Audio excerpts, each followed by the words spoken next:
10th में हम गोली दर्पण से प्रतिबिंब का बनना बताए। तो उसमें हम बताए थे कि गोली दर्पण के यू बी एफ में संबंध क्या होता है। यू क्या होता है? दर्पण से वस्तु की दूरी। वी है प्रतिबिंब की दूरी। ई एफ है फोकस दूरी। तो वस्तु की दूरी, प्रतिबिंब की दूरी और फोकस दूरी में क्या संबंध होता है इसको पीछे बताया गया कि 1/u + 1/v = 1/f के। यू है वस्तु की दूरी, वी है प्रतिबिंब की दूरी, एफ है फोकस दूरी। अब बताने चल रहे हैं दर्पण से बने प्रतिबिंब का रेखीय आवर्धन।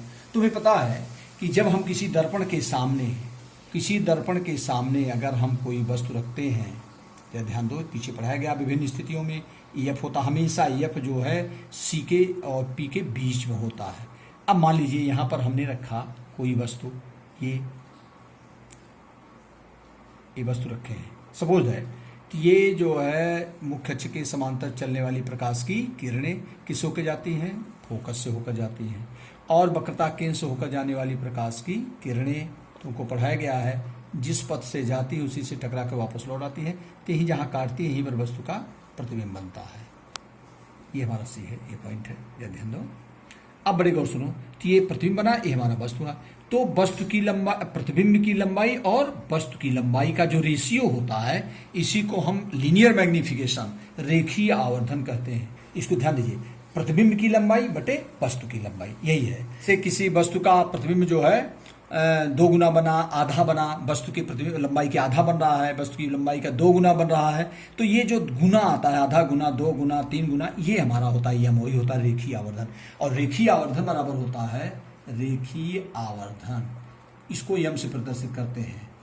रेखीय आवर्धन यम बराबर, या ध्यान दीजिए, ये बराबर होता है प्रतिबिंब की लंबाई बटे वस्तु की लंबाई बराबर प्रतिबिंब की दूरी बटे वस्तु की दूरी। जब हमने दर्पण के यूबीएफ में संबंध में बताया था तो इस त्रिभुज को और इस त्रिभुज को समरूप सिद्ध किया, और दो समरूप त्रिभुजों की संगत भुजाएं समानुपाती होती हैं। तो इसकी लंब भुजा बटे इसकी लंब भुजा बराबर इसकी आधार भुजा बटे इसकी आधार भुजा, तो यही होता है। तो प्रतिबिंब की लंबाई बटे वस्तु की लंबाई बराबर हो जाएगा प्रतिबिंब की दूरी बटे वस्तु की दूरी, ये हमारा होता है। तो यम बराबर हो जाएगा प्रतिबिंब, इसको आई से प्रदर्शित करते हैं, अपान वस्तु कहते हैं ऑब्जेक्ट, इसको ओ से प्रदर्शित करते हैं, इज इक्वल टू प्रतिबिंब की दूरी को वी से, v - v/u, ये हमारा सूत्र होता है रेखीय आवर्धन से। रेखीय आवर्धन का यही डिफिनेशन होगा किसी दर्पण से बने प्रतिबिंब की लंबाई और वस्तु की लंबाई। चूंकि पहले वस्तु रखेंगे प्रतिबिंब बनेगा, तो प्रतिबिंब पहले प्रतिबिंब रहेगा, तो प्रतिबिंब की लंबाई बटे वस्तु की लंबाई के अनुपात को प्रतिबिंब का रेखीय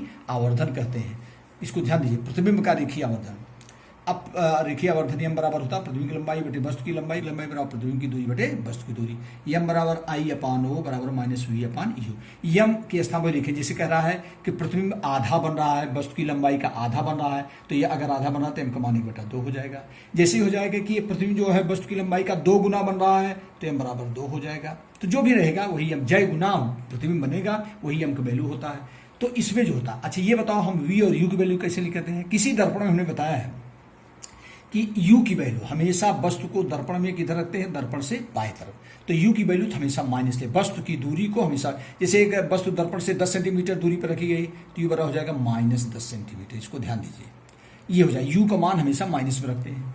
और उसके बाद और v अगर ये होगा, जैसे एक वस्तु दर्पण से 10 सेंटीमीटर दूर पर रखी गई है, तो 10 सेंटीमीटर दूर पर रखी है तो हमेशा u का मान माइनस में लिखा जाता है। और v की वैल्यू, और प्रतिबिंब 10 सेंटीमीटर दूर पर बनता है। प्रतिबिंब कितनी दूर बन रहा है, तो प्रतिबिंब की दूरी किससे लेते हैं, v से। सेंटीमीटर बन रहा है तो v के बराबर हो जाएगा 8 सेंटीमीटर। लेकिन ध्यान दीजिए, अगर वास्तविक प्रतिबिंब बन रहा है तब तो इसका मान माइनस में होगा। अगर आभासी प्रतिबिंब, आभासी माने सीधा आभासी अगर दिया है तो v का मान प्लस में रखा जाएगा। इस बात को बड़े गौर सुनो, तो v का मान प्लस में रखेंगे। और फोकस में हमने समझाया, फोकस दूरी जो f की वैल्यू होती है, अवतल दर्पण का f माइनस में होता है और उत्तल दर्पण का f प्लस में होता है।